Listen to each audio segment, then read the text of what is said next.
Once upon a time there was a mother pig and her 3 piglets. 3 brothers are the same height. Round, pink, with the same funny tails.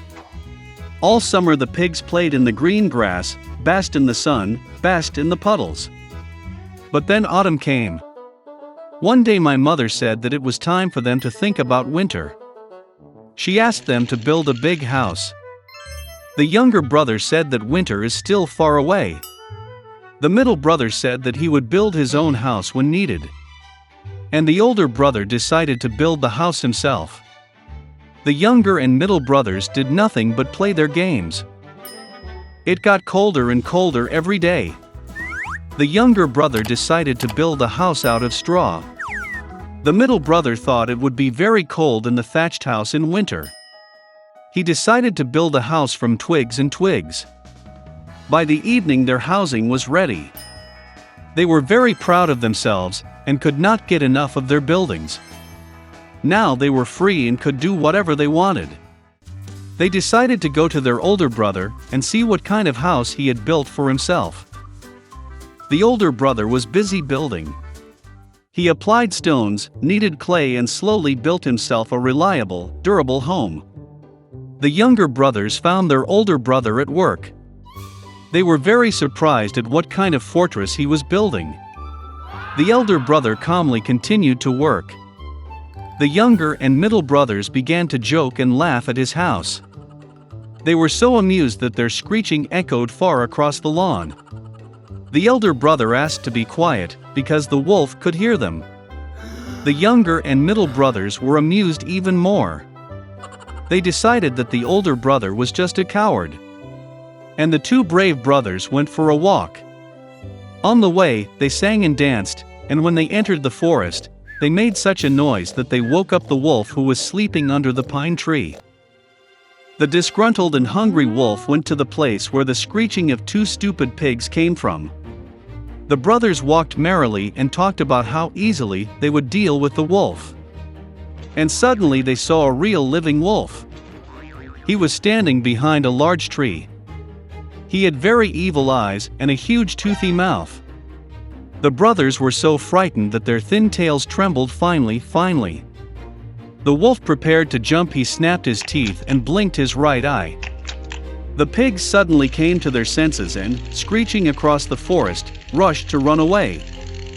Raising clouds of dust, they rushed each to his own house. The younger brother ran to his thatched hut and slammed the door in front of the wolf. The wolf growled and demanded to open the door. The younger brother, out of fear, could not utter a word. Then the wolf began to blow. The light roof instantly flew off the thatched hut. The wolf took a deep breath and blew a second time, and the thatch house flew in all directions.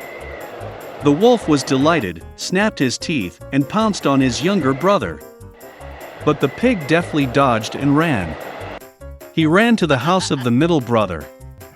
The brothers managed to lock themselves up and looked at each other in dismay. The wolf got angry and began to blow. The house is slightly askew. The wolf blew a second, then a third, then a fourth time. But the house was still standing. The wolf took a deep breath and blew for the 5th time. The house shook and fell apart. Only one door stood for some time in the middle of the ruins. In horror, the piglets rushed to the house of their elder brother. The wolf ran after them. He was sure that this time the pigs would not run away from him. The piglets quickly rushed past the large apple tree without even hitting it.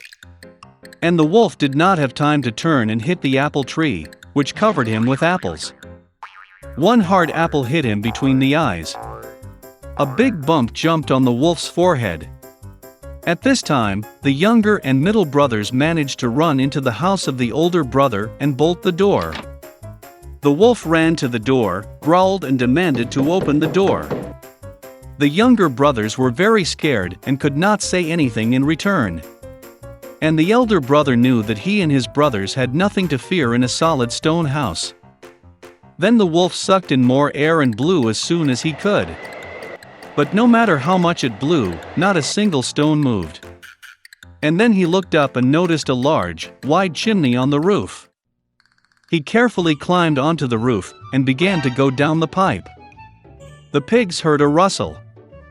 The elder brother immediately guessed what was the matter. He quickly rushed to the cauldron in which water was boiling and tore off the lid. The wolf went down the pipe and fell straight into the cauldron. His eyes widened to his forehead. The scalded wolf flew out with a wild roar and rushed into the forest. And the three little pigs looked after him and were glad that they had so cleverly taught the evil robber a lesson. From that time on, the brothers and their mother began to live together under one roof.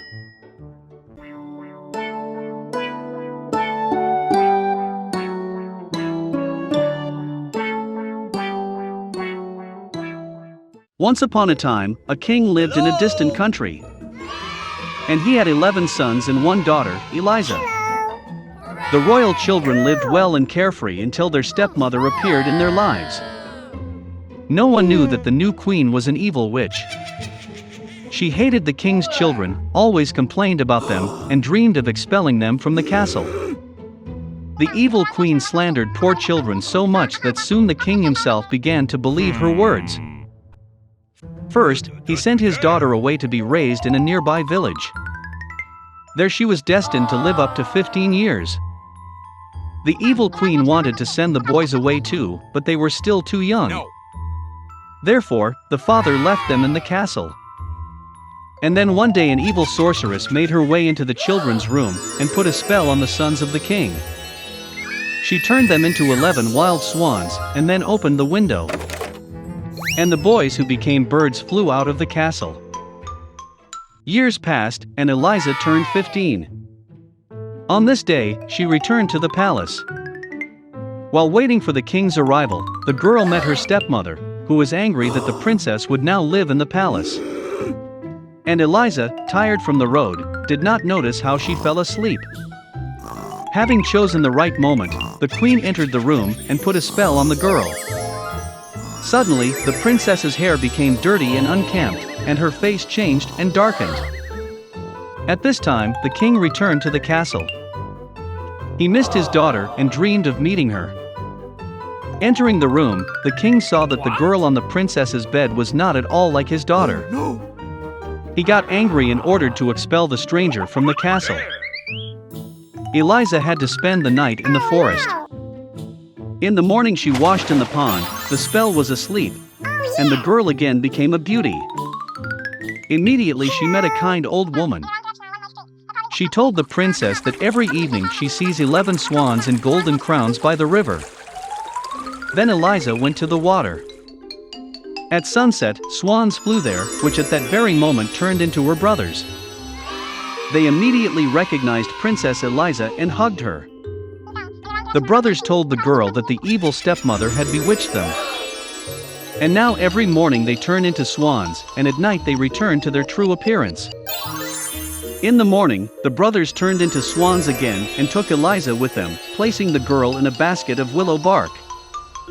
The princess was happy to fly through the sky with her brothers. It seemed to her that it was a beautiful dream, and soon she fell asleep for real. In a dream, the fairy of the castle appeared to her, who told how you can save the brothers. Eliza had to pick some nettles and weave 11 shirts for the brothers, but not say anything, otherwise the brothers would disappear forever. The next morning, the girl began to collect nettles. The grass burned her hands, but Eliza continued to pluck it. Suddenly the girl was noticed by a handsome prince hunting nearby. He was fascinated by the beauty of the princess and went up to her to say hello. Hello! But Eliza remembered what the fairy said and therefore did not say a word. The prince was struck by the silence of the forest beauty, so he soon took her as his wife and took her to his castle. While spending days in the palace, the princess continued to secretly weave nettle shirts. But one day the prince's advisor saw Eliza doing this. He spread rumors that the princess was a magician at night and should have been arrested. Over time, the prince also believed that his wife was a witch. Then he ordered his soldiers to imprison the girl in prison. However, even in prison, the young princess continued to weave shirts. Finally, the day came when Eliza finished sewing the last shirt. At that moment, the dungeon door opened and the princess was taken to trial. They decided to sentence the poor girl to death. And at that moment, when the judge read out the verdict, 11 swans descended from heaven. Eliza pulled shirts from under her skirt and threw them over the birds. Her brothers immediately became human. But the princess did not have enough nettles for the sleeves for the last shirt, so the younger brother had swan wings instead of arms. Then the brothers told their story. And the prince, who deeply believed in his wife's innocence, asked Eliza for forgiveness. The princess immediately forgave her husband. Finally, the brothers were free and Eliza was happy. Together they returned to the castle. The father recognized his children and for many years could not forgive himself for allowing his stepmother to deceive him. And the evil sorceress herself turned into a crow and flew away, never to return to the castle.